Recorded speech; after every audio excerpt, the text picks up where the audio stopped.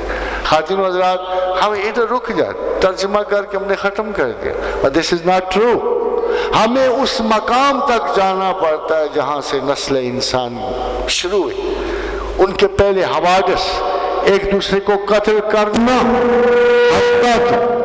حتیٰ کہ مشہور ہے کہ ہومو نیانڈرتھل جو تھا، یہ جو سب سے ہماری ایک جنریشن جو بالکل واش ہو گئی ہے، وہ گوشت خور تھا، کینیبالزم تھی اس میں، اور پوری کی پوری نسل وہ ختم ہو گئی۔ اور انسان اسی طرح ایک دوسرے کو تباہ و برباد کرتا چلا آیا، حتیٰ کہ پروردگار کی طرف سے ان پہ حکم لاگو کیا گیا کہ اس طرح اپنے آپ کو تباہ نہ کرو، اگر بدلہ لینا ہے تو پھر الحر بالحر والعبد بالعبد، اس طرح بدلہ لو، السن بالسن، العین بالعین، آنکھ کے بدلے آنکھ، دانت کے بدلے آنکھ، محدود کرو انتقام کی اس حص کو، اور ایک کے بدلے میں 10 کو نہ قتل کرو۔ اور یہ خداوند کریم کی حکمت بحیثیت ایک اصول کے پرنس حمورابی کے زمانے تک پہنچی، جہاں قوانین قصاص پہلی مرتبہ مرتب ہوئے، پھر اللہ کے رسول نے اس کی قرآن حکیم میں نشاندہی کی، اور یہ سیریز آف لا جو ہے قانون قصاص چلتا ہوا، اللہ تعالیٰ نے اس پہ انتہائی شستہ اعلیٰ ترین فصیح و بلیغ آیت میں فرمایا وَلَكُمْ فِي الْقِصَاصِ حَيَاةٌ يَا أُولِي الْأَلْبَابِ لَعَلَّكُمْ تَتَّقُونَ۔ اے اہل عقل، اگر تم غور کرو تو ہم نے قصاص میں حیات رکھی ہے، اگر ہم قصاص نہ لیتے تم ایک دوسرے کو بھیڑ بکریوں کی طرح قتل کر کے ختم کر دیتے، مگر ہم نے قصاص سے زندگی کو آگے بڑھا۔ خاتون حضرات، کون سا اگر کوئی یہ شخص کہے، فار ایگزامپل اگر آپ کہتے ہیں الف لام میم ہا میم عین سین کاف کاف ہا یا عین صاد، پڑھتے پڑھتے 1400 نسلیں گزر گئی ہیں، کسی پوچھے کیا ہے اسرار ربانی؟ کسی سے پوچھو کہ حضرات یہ اس کا کس کو مطلب پتا ہے؟ کوئی نہیں، چپ کر جاؤ۔ ٹھیک ہے، چپ کر جاتے، اللہ کے سامنے کون بول سکتا ہے، ہم چپ کر جاتے ہیں۔ مگر مسئلہ یہ ہے کہ اگر قرآن غور و فکر کے لیے ہے، اسماء ربانی ہیں، ان کے اختصارات یہ مقطعات ہیں۔ پھر پوچھا گیا اور اس میں کیا؟ اب بہت سارے ایسے بھی بندے ہوتے ہیں کہ جو شاید نیگیٹیولی لینا یا اس میں جادو اور سحر ڈھونڈنا بڑا لازم سمجھتے ہیں۔ ان کا جی ان اسماء کے پیچھے کو بڑے خصوصی قسم کے عملیات والے تو آپ کو پتا ہے ہر جگہ مل جاتے ہیں، جیسے چاہو ڈھونڈ لو۔ اب انہوں نے ان اسماء کو عملیات ظاہر کرنا شروع کر، but there could be a sensible approach to these۔ انسان اپنی توجہات سے ڈھونڈتا ہے، چاہتا ہے کہ اے پروردگار عالم، اگر آپ نے ہم پر علم فرض فرمایا اور ہم انتظار کرتے ہیں کہ آپ کی طرف سے ہمیں کو شناخت کا علم ملے تو خدا رحم کرنے والا ہے اور ان علوم کو بھی وہ وضاحت بخش سکتا ہے۔ یہ علیحدہ بات ہے کہ کسی چیز میں فائنلٹی نہیں ہے۔ اگر ایک آدمی حروف مقطعات کو ایک طرح کے علوم میں سمیٹتا ہے تو دوسرا کوئی ہو سکتا ہے اس سے بہتر غرض و غایت ان علوم کی دریافت کر، اور یہ کبھی بھی راز نہیں رہیں گے، بلکہ قرآن انسانوں کے لیے پورا ہونے کے لیے، سمجھنے کے لیے، غور و فکر کے لیے ہے۔ اور اس لیے ان کا بھی اکثر لوگ پوچھتے ہیں کہ بھائی صاحب آپ نے یہ کہاں سے حاصل کیا؟ وہ غائبانہ تو نہیں حاصل کیا، وہ خفیہ نہیں حاصل کیا، اسی جستجو میں، اسی راہ گزر میں ڈھونڈتے ڈھونڈتے جب یہ بھی الفاظ سامنے آتے ہیں تو بڑی تھوڑی سی بے چینی ہو جاتی ہے کہ عالم کل کے شہنشاہ، ہم اندر و بحروں کے لیے اگر آپ نے علم کو میراث بنایا ہے تو کچھ ان کی بھی دانش عطا فرما دے اور پھر عطا کر دیتا ہے۔ اور مگر ہاں یہ ضرور ہے کہ انسان جو ہے اپنے علم کو غلط استعمال نہ کرے۔ اور آپ نے سنا کبھی کہ سب سے بدترین جو مثال اللہ نے دی ہے، سب سے بدترین مثال، یعنی اللہ اتنا برا سمجھتا ہے اس عالم کو جس نے علم کو دنیا کے لیے بیچ دیا، اس کو اتنا بدترین. اب قرآن میں اس سے کیا مثال پائیں گے کہ اللہ نے کہا یہ اس کتے کی طرح ہے جس کی آدھی زبان اندر اور آدھی باہر ہے, نہ اس کا سانس سے سیری ہوتی ہے, اس عالم کو کبھی مال کی ہوس سے سیری نہیں ہوتی. اللہ آپ کو اور مجھے بھی اس لعنت سے بچائے. خدا ہمیں ایک صاف ستھرے علم کی تحصیل کی ہمت عطا فرمائے, اور تاکہ ہم اپنے رسول کی اس دعا کو پہنچیں کہ اللہم انی اعوذ بک من دعاء لا یسمع, کہ اللہ مجھے وہ دعا نہ دے جو تو نہ سنے. کیا خوبصورت بات اللہ کے رسول نے فرمایا کہ کہ اللہ مجھے وہ دعا نہ دے جو تو سنے نہیں, وقلب لا یخشع, وہ دل نہ دے جس پہ تیرے خوف کی رمق نہ, ونفس لا تشبع, نفس نہ دے, وہ وجود نہ دے کہ جو تجھ سے ڈرے, جس کی سیری نہ ہو, اسی کتے کی طرح جس کی مثال نہیں. اور سب سے آخر میں فرمایا وَعِلْمَ لَا يَنْفَعُ, اور اللہ وہ علم نہ دے جس سے کسی کو نفع حاصل نہ ہو. وَمَا عَلَيْنَا إِلَّا الْبَلَاغُ.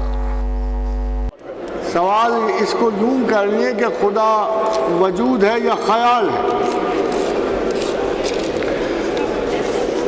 اگر اتنا آسان ہوتا تو میں 70 سال کا نہ ہو گیا ہوتا اس سوال کے پر.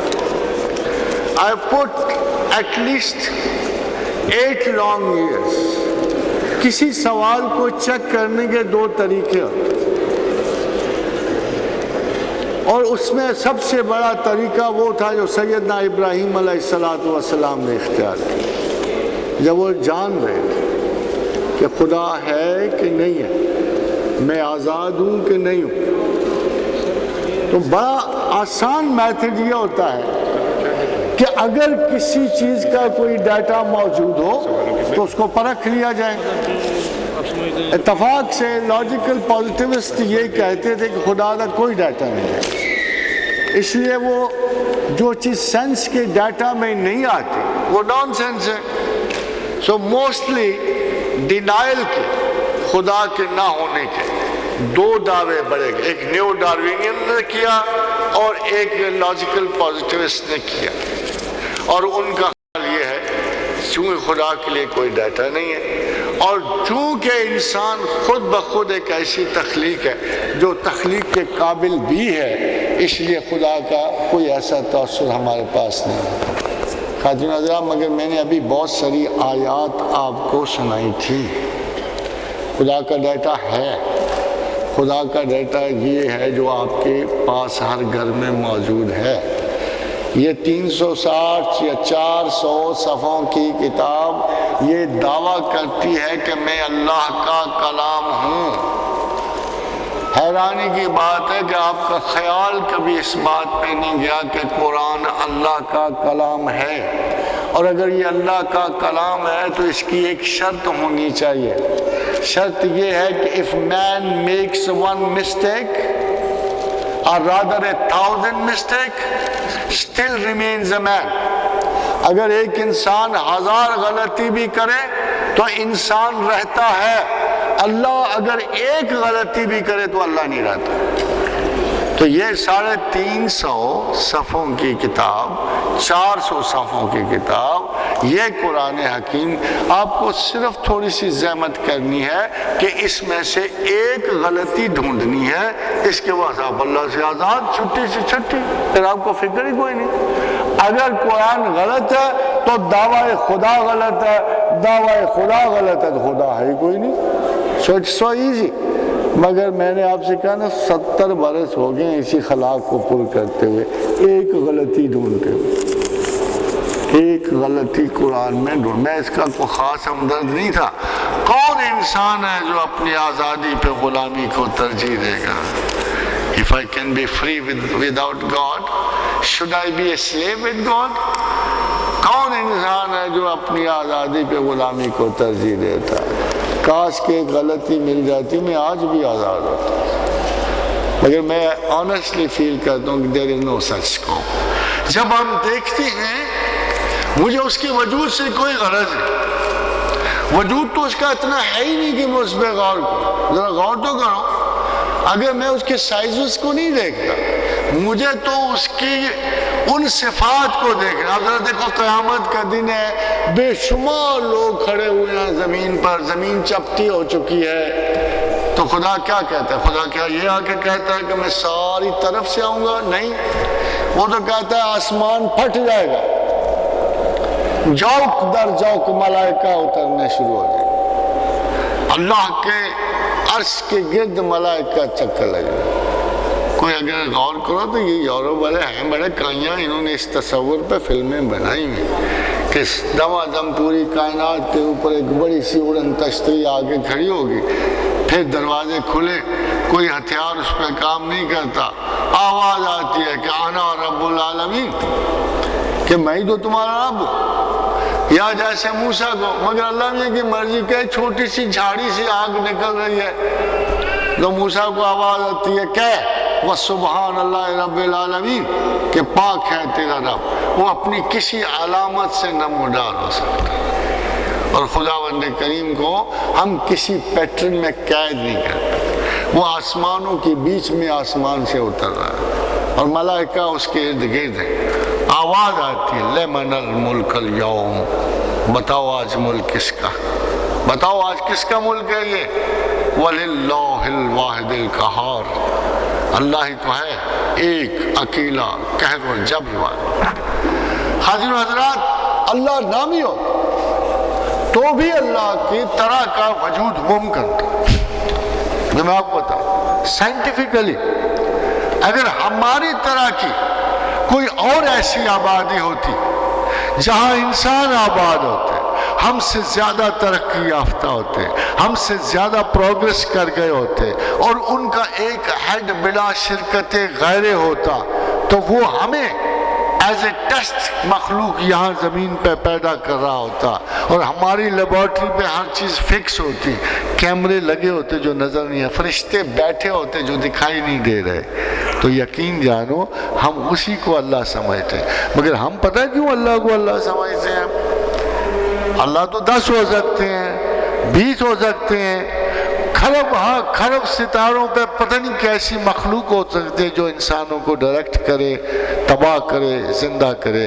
مگر ہم اللہ کو اس لیے قرآن کی وجہ سے اللہ سمجھتے ہیں کہ وہ کہتا ہے وَلَوْ كَانَ فِيهِمَا آلِهَةٌ وَلَوْ كَانَ فِيهِمَا آلِهَةٌ إِلَّا اللَّهُ لَفَسَدَتَا، اگر کائنات میں 2 خدا ہوتے تو فساد ہو جاتا. اس لیے یہ یقینی بات ہے کہ خدا ایک ہی ہے، کائنات میں کوئی فساد نہیں ہے. Everything is moving in the natural way. So there is one and only one God. اور کتاب سچی اور قرآن ناقابل تنسیخ، ناقابل تنسیخ کتاب، ہر زمانے پہ حکمران. آپ کا کیا خیال ہے؟ شرع کو آپ کیا سمجھتے ہیں؟ شرع کو تمہاری مجبوری ہے. باقی بھی تو امتیں دیتے ہیں نا، سارے کانسٹیٹیوشن کس لیے ہوتے ہیں؟ so that their people should live more free, more comfortably, more peacefully. اللہ نے بھی تمہیں دنیا پر رہنے کا ایک سیاسی نظام دیا جسے تم شرع کہتے ہو. یہ وہ نظام ہے جو تمہیں خطرات سے بچاتا ہے، یہ وہ نظام ہے جو انصاف کی حکومت قائم کر. نہیں مانو تو نہ مانو، اللہ کی کون سی اساس کبھی آج تک قرآن میں یہ بھی دیکھا کہ تمہاری نماز اور تمہارے روزے اسے فائدہ پہنچاتے ہیں؟ وہ تو کہتا ہے یہ سب تمہارے لیے، پڑھو تو تمہیں فائدہ، نہ پڑھو تو تمہیں نقصان. مجھے اس سے غرض نہیں ہے. خدا کو ایک چیز سے غرض ضرور ہے، وہ تمہاری نیات ہیں. فیصلے نیات پہ دیے جاتے ہیں. کیا تم درون باطن جھانکتے ہوئے، غور و فکر کرتے ہوئے، کیا تم اس قرآنی آیت کے مصداق ہو جہاں وہ یہ کہتا ہے کہ میں نے حل ترى علی الانسان حین من الدہر لم یکن شیئا مذکورا، کہ میں نے تمہیں ایسی حالت سے اٹھا کہ تم کوئی شاعر نہیں تھے، پھر میں نے تمہیں نطفہ مخلوط سے پیدا کیا، پھر چاہا کہ آزماؤں، جو چیز میں نے تمہیں دی ہے اس کے لیے آزماؤں. لِنَبْتَلِيهِ فَجَعَلْنَاهُ سَمِيعًا بَصِيرًا، تمہیں سماعت دی، بصارت دی، اور آخر میں عقل دی، اور عقل کا ایک مقصد رکھا، اِنَّا هَدَيْنَا السَّبِيلَ اِمَّا شَاكِرٍ وَإِمَّا كَفُورًا، چاہو تو مجھے مانو، چاہو تو میرا انکار کر۔ یہ ماننے اور نہ ماننے والا، یہ چاہنے اور نہ چاہنے والا، یہ کون سی عقل ہو؟ یہ وہی عقل ہے کہ جس کے بارے میں پروردگار عالم نے کہا کہ میں نے چاہا کہ ایک امانت کوئی اٹھا لے، بوجھ بڑا ہے مگر یہ کوئی اِنَّا عَرَضْنَا الْأَمَانَةَ عَلَى السَّمَاوَاتِ وَالْأَرْضِ وَالْجِبَالِ، مگر ہوا کیا؟ سارے ڈر گئے، خوف زدہ ہو۔ جنت نظر آ رہی تھی انعام میں، مگر دوزخ کا رزق کون لیتا؟ مگر انسان اِنَّهُ كَانَ ظَلُومًا جَهُولًا، ایسا بے بصر تھا، ایسی تیزی میں آیا، سلطنت ملتی دیکھی، حکومت ملتی دیکھی۔ آج آپ دیکھ لو، کرپشن مشہور ہے، ہر دوسرے دن اسی طاقت کے لیے کبھی ایک سیاسی پارٹی چلی جاتی، کبھی دوسری۔ ہم حیران ہوتے ہیں، ہم حیران ہیں، یا اللہ ان کو عقل نہیں ہے۔ مگر پتہ لگا کہ ہوس انسان جو ہے اس کا سب سے بڑا پہلو اقتدار ہے۔ یہ ٹریجڈی پہلے بھی پیش آ چکی ہے، کسی نے حوصلہ ہی نہیں کیا اٹھانے کا۔ وَحَمَلَهَا الْإِنسَانُ، انسان نے کہا سوال ہی نہیں پیدا ہوتا، مجھے سرداری ملتی ہے، غرور ذات ملتا ہے، ایگو سینٹرسٹی ملتی ہے، مجھے طاقت ملتی ہے، میں دوسروں کا حکمران ہوں۔ انسان کو اللہ نے کہا اِنَّهُ كَانَ ظَلُومًا جَهُولًا، ظالم ہے، جاہل ہے۔ بظاہر اس نے جس چیز کو خوشگوار سمجھا ہے وہی اس کی بربادی کا باعث بنے گی، جس چیز کو نگلیکٹ کیا ہے وہی بہتر تھا۔ چاہتا تو اس وقت امانت عقل و شعور سے گریز کرتا، چاہتا تو کسی پتھر پہ جمی ہوئی کائی کی طرح بہا ارب سال گزار دیتا، چاہتا تو کسی جانور کی طرح بے شعور ہو کے احساس ثواب و گناہ سے نکل جاتا، مگر موصوف کو بادشاہ بننے کا شوق تھا، حکمران بننے کا شوق، سردار بننے کا شوق۔ یہ سارے کا سارا جو کہ نا مرارا کاش کے مادر نزادے، اے کاش مجھے ماں نہ جنتی تو میں بھی اس مصیبت میں نہ پڑتا۔ یہ سارا سراب تصور، وہ اس لیے خدا نے کہا وَمَا الْحَيَاةَ الدُّنْيَا إِلَّا غُرُورٌ، وَمَا الْحَيَاةَ الدُّنْيَا إِلَّا غُرُورٌ، حیات دنیا ہے کیا؟ صرف متاع غرور ہے، شوش آئی ہے بس، شوشا پیچھے سارے مارے گئے، سارے مارے۔ اور اب ہمیں سوال کا جواب دینا، اِنَّا هَدَيْنَا السَّبِيلَ اِمَّا شَاكِرًا وَإِمَّا كَفُورًا۔ اب وہاں جا کے جواب دینا، زندگی گزار دی، وقت گزار دیا، بھول بھلائیاں سے آگے نکل گئے، سوال پیدا ہوتا ہے آگے جا کے من ربوں کا۔ اے تفریح کرنے والے، اے دنیا سے اتنے مشغول گزرنے والے، جس چیز کے لیے عقل دی تھی اس کا بھی سراغ ڈھونڈا کہ نہیں؟ من ربوں کا، کون ہے تیرا رب؟ بس پھر بڑے فالتو شالتو سوال جواب، کوئی کہنا یاد آتا تھا، کسی نے کہا تھا، مولوی خیر دین نے بتایا تھا، یہ سارے آئیں گے سارے، مگر اگر دل و دماغ کی ایک لمحہ بھی یقینیت قائم نہ رہی تو اللہ فرمائے گا میرے بندے نے جھوٹ کہا۔ چلو اس گیلیکسی کو لے چلو جہاں اونٹوں کی گردنوں کے برابر شعلے بھڑکتے ہیں، جہاں آفات ہیں، زکوم ہے، جی تو وہاں بھی لے گا، مرنے نہیں دے گا وہاں اللہ میں آپ کو، جی تو وہاں بھی آپ لوگ ہیں، مگر اس سے پہلے یہ سوال حل کر ہی لو۔ اسی لیے آپ کو ہوتا ہے رسول اللہ صلی اللہ علیہ وسلم نے فرمایا کہ افضل الذکر لا الہ الا اللہ، زندگی میں ایک آدھ تسبیح لا الہ الا اللہ محمد رسول اللہ کی پڑھ دو، آسان ہو جائے گا جواب دینا، ہو سکتا آٹومیٹک ہی نکل ہے، تم چاہو نہ چاہو پوچھے من ربوں کا کوئی لا الہ الا اللہ محمد رسول اللہ، بس قصہ ختم، وہ گئی گیلیکسی جنت جنت، آپ کا بحران ختم ہو جائے گا۔ ایک کویسچن ہے، دو کویسچنز ہیں، میں ان کو ملا کے پڑھتا ہوں سر۔ When and what time is the best for acceptance of dua. یہ for acceptance of dua سر. اور اسی سے ملتا جلتا ہے، یہ خاتون نے سوال کیا ہے کہ دعا کے دوران آسمان کی طرف دیکھنا کیوں منع ہے؟ آسمان جی سر. ساتھ ہی انہوں نے پوچھا ہے کہ اگر ہر وقت یہ ذرا پھر پڑے گا، آسمان کی طرف دیکھنا. جی سر، دعا کے دوران آسمان کی طرف دیکھنا کیوں منع ہے؟ اور ساتھ یہ پوچھتی ہیں کہ اگر ہر وقت تسبیح کو دل چاہیے تو کیا دوپٹہ لینا ہر وقت ضروری ہے، یا سر پر نہ بھی ہو تو آپ تسبیح کر سکتے ہو؟ یہ وہ تینوں سوال اصل میں کوئی ایسے نہیں ہے کہ ایک دعا کے دوران آسمان کی طرف دیکھنا کیوں منع ہے، ایسا تو کوئی منع نہیں ہے. البتہ نماز میں آسمان کی طرف دیکھنا منع ہے، کیونکہ نماز ایک پیٹرن ہے، اور ویسے دعا مانگتے ہیں ہم آسمان دیکھ کے دعا مانگتے ہیں، اور یہ نیچرل ہے، تو نیچرل کوئی چیز منع نہیں ہو سکتی. مگر نماز میں اگر ہم دعا پڑھتے ہوئے جیسے رب جل مقیم السلام آسمان دیکھے تو اس سے نماز کا ڈیکرم ٹوٹتا ہے. اس لیے نماز میں تو آسمان دیکھنا منع ہے. ادروائز آپ 1000 مرتبہ آسمان دیکھو، اور 1000 مرتبہ دیکھو. آپ فرض کرو آپ کو اس کے یقینی ثبوت دے دو کہ شوال کا چاند چڑھا، تو آپ شوال کا چاند دیکھ دو، آپ دعا مانگتے ہو، تو آسمان نہ دیکھو گے، نہ چاند نظر آئے گا، نہ دعا پڑھو گے تم. عید کا چاند دیکھنے کی دعائیں نہیں ہیں. تو ایسی کوئی بات نہیں ہے کہ آپ آسمان کو دیکھ کے دعا نہیں مانگ سکتے.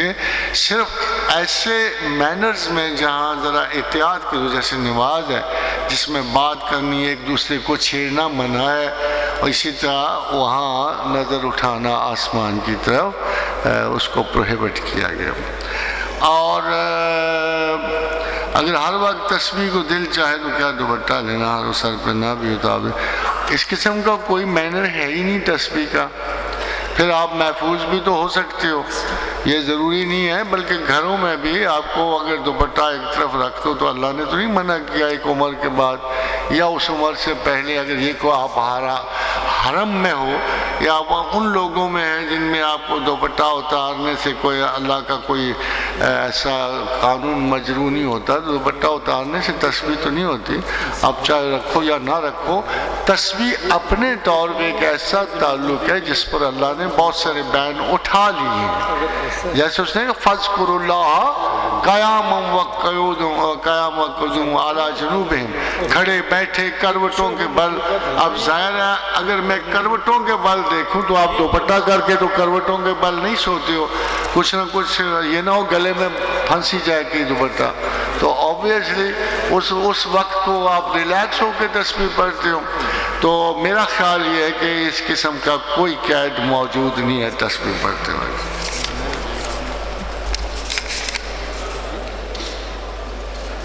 اب یہ اقبال صاحب نے پوچھا ہے کہ جی دعا کے ایکسیپٹنس کا کیا ٹائم ہے. اصل میں بات یہ ہے جی کہ دعا کی ایکسیپٹنس کا باہر نہیں ہوتا، آپ کے اندر ہوتا. اگر آپ اسے سچ پوچھو نا تو ایکسیپٹنس کا ٹائم باہر نہیں ہوتا. مگر ایک لمحہ جب آپ کا اخلاص، آپ کی نیت، آپ کی کارکردگی ایک فریکوینسی پہ آ جاتے ہیں تو جو لفظ نکلتے ہیں وہ حضور حق میں قبول پاتے ہیں. یہ آپ کی اندرونی کیفیت ہے. جیسے کسی نے کہا جی حضور کی حدیث ہے نا کہ جس نے ایک مرتبہ بھی دل سے لا الہ الا اللہ کہہ دیا اس پہ دوزخ کی آگ حرام کر دی گئی. تو جب دل کسی ایسے سٹیٹس میں چلا جائے کہ جس میں آپ کی خواہشات دنیا سے گریزاں ہو جائیں، اور جب کسی کے حق میں انتہائی گہری محبت اور شعور سے آپ کے دل میں دعا پیدا ہو. اسے دیکھا آپ نے کہ اللہ کے رسول کی حدیث ہے کہ غیبت میں کی ہوئی کسی مسلمان کے حق میں دعا ہر صورت قبول ہو. تو یہ باہر نہیں ہے. باہر البتہ کچھ مواقع، کچھ جگہ ہیں جن کا تعلق آپ سے نہیں ہے بلکہ ان لوگوں سے ہے جن کو خدا نے بہت درجے قبولیت بخشی ہے. جیسے اللہ نے فرمایا کہ یہ مسجد حرام جو ہے، یہ جگہ جو ہے فیہ آیات بینات، اس میں میری نشانیاں ہیں. ہاں اگر آپ کعبہ پہنچ جاؤ اور اگر آپ اس زمین میں کئی آیات پاؤ گے ایسی جو آپ کو زمان و مکان کی دسترس سے بچا کر صحبت خدا و رسول میں لے جائیں گے، تو ہو سکتا ہے کہ آپ کا لمحہ محبت و انکسار اس عظمت کو پہنچے کہ زبان سے نکلتے ہی بتر سزا ہے مظلومہ کہ ہنگام دعا کردن عجابت از در حق بہر استقبال میں آیت. تو بعض اوقات اللہ انتظار کر رہا ہوتا ہے کہ اس کی زبان سے لفظ نکلے اور میں قبول کروں. اور یہ جو آپ کہتے ہیں ولایت کا کیا فرق ہوتا ہے؟ ولایت کا فرق پانیوں پہ نہیں ہوتا، ہواؤں میں اڑنے میں نہیں ہوتا، استجاب دعا میں ہوتا. کوئی ولی ہے جس کی ذرا مہینے بعد سنی جائے، ہماری 2-4 سال کے بعد سنی جائے گی، مگر کوئی ولی ایسا ہے کہ منہ سے نکلتے ہی عجابت اسے اچک لیتی ہے. وہی صاحب دعا ہے، وہی ولی وقت ہے، وہی قطب زمانہ. سبحان اللہ. سر نیکسٹ کوشچن ہے why muftis have fatwas against scientific interpretation of Quran and why they forbid it? Oh, first of all I must tell you کہ بیسک پرابلم یہ ہے کہ they are unaware. وہ شاید زمان و مکان کو سمجھتے ہیں، علماء کو پتہ نہیں کہ they are totally unaware کہ ان کی نسلوں کا مزاج اور موڈ کدھر جا رہا ہے. ان کو سمجھ نہیں آتی کیونکہ وہ خود شاید ٹی وی دیکھتے ہیں کہ نہیں دیکھتے، کمپیوٹر چلاتے ہیں یا نہیں چلاتے، ان کی اولاد چلاتی ہے. جب وہ چلا رہے ہوتے ہیں تو جب ان کے والدین کوئی بات کرتے ہیں یہ کار شیطان ہے، یہ کار اجلت ہے، یہ کار خراب ہے، تو ان کو پتہ لگتا ہے. Simply they ask one question, what is so harm in functioning on a computer؟ وہ آپ سے پوچھتے ہیں کہ آخر کیا المیہ ہے، کیوں آخر اللہ اتنی انٹرفیئرنس کرتا ہے کہ وہ مجھے کمپیوٹر بھی نہیں چلانے دیتا. تو یہ سوال وہ ہے جو ڈائریکٹلی مذہب کی کور تک پہنچتے ہیں، اور ہم ان لوگوں کو سمجھا کے تھک گئے ہیں کہ بھائی میاں ماں مقیمہ کی روٹی نہیں چلے گی، اب درس نظامی نہیں چلے گا، اب لمزی چلے گا، اب یہ یونیورسٹیاں چلیں گی جو ہیں. اگر تم ان یونیورسٹیوں تک اپنے میسج کی افادیت نہیں پہنچا سکتے تو تمہارا ذاتی مذہب کمزور ہے. اللہ کو کچھ نہیں ہوا، اللہ کو کوئی پرابلم نہیں ہے، مگر آپ لوگ پرابلم ہو. یہ ایڈورٹیزمنٹ کا زمانہ ہے. بدترین چیز اٹھا کے ٹیلی ویژن پہ چھوڑ دو، اگلے دن لائن لگی ہوتی ہے اس کے لیے. اور اللہ کے لیے کتنے برے ایڈورٹائزر. میں تو اسے بار بار کہتا رہتا ہوں کہ اپنا کم از کم انفارمیشن ڈپارٹمنٹ اور ایڈورٹیزمنٹ کا ڈپارٹمنٹ ذرا اچھا اور بہتر کر، ورنہ یہی اشر ہوگا تیرا جو ہو رہا. اگر اس وقت دنیا میں اگر کوئی بدترین ریپریزنٹیشن ہے تو اللہ کی ہو رہی ہے. خداوند کریم کو شاید وہ اللہ تعالیٰ ہمارے نصیب کو میں ہمت رکھے اور ہم اس کو بہتر انداز میں پیش کریں. تو اللہ بہتر انداز میں اول تو ان احکامات سے ہوگا جب ہم ان کو اپنے باطن میں سموئیں گے. پہلے بھی تو ہوا تھا نا، اور وہ ابو عبیدہ بن الجراح میں ہوا تھا نا، خالد بن ولید میں ہوا تھا نا. ابھی بھی ان بڑے بڑے صحاب میں جو ہمارے سامنے ایک نقش پا اپنے محترم چھوڑ گئے ہیں، ان لوگوں کو آج تک کبھی ایسا ہوا کہ کسی مفتو قوم نے فاتح کا ریلیجن قبول کیا؟ ادھر دیکھو کیا کریکٹر، کیا خوبصورتی، کیا انداز تھا اللہ کی ایڈورٹیزمنٹ کا. جہاں جہاں سے بھی لوگ گزرتے تھے وہاں وہاں اسلام ہے، جہاں جہاں سے اصحاب گزرے ہیں وہاں وہاں آج اسلام ہے. تو یار کوئی صفت ہوگی نا ان میں، کوئی نہ کوئی بات تو ہوگی، کوئی حسن تو ہوگا ان کی شخصیتوں میں. مگر آج کیا ہوتا ہے؟ This is a question for us. How do we represent God?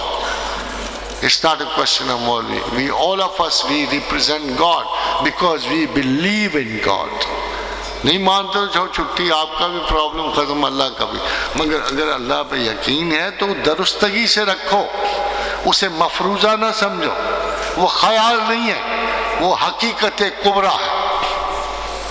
اور مجھے اجازت بخشیے گا ایک دعا کے بعد کہ یا ارحم الراحمین، یا ارحم الراحمین، یا ارحم الراحمین، یا ذل جلال والاکرام، یا ذل جلال والاکرام، یا ذل جلال والاکرام. لا الہ الا انت سبحانک انی کنت من الظالمین اللہم انا اسألک بانک انت اللہ الاحد الصمد الذی لم یلد ولم یولد ولم یکن لہ کفوا احد اللہم انا اسألک ان لک الحمد لا الہ الا انت وحدک لا شریک لک الحنان المنان بدیع السماوات والارض یا ذا الجلال والاکرام وإلہکم الہ واحد لا الہ الا هو الرحمن الرحیم اللہ لا الہ الا هو الحی القیوم الف لام میم اللہ لا الہ الا هو الحی القیوم. حضور حضرات دعا مانگے.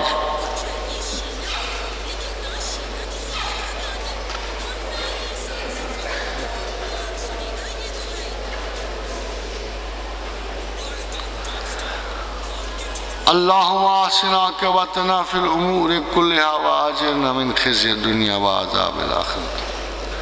اللہم انا اعوذ بک من البرس والجنون والجذام وسیء الاسقام.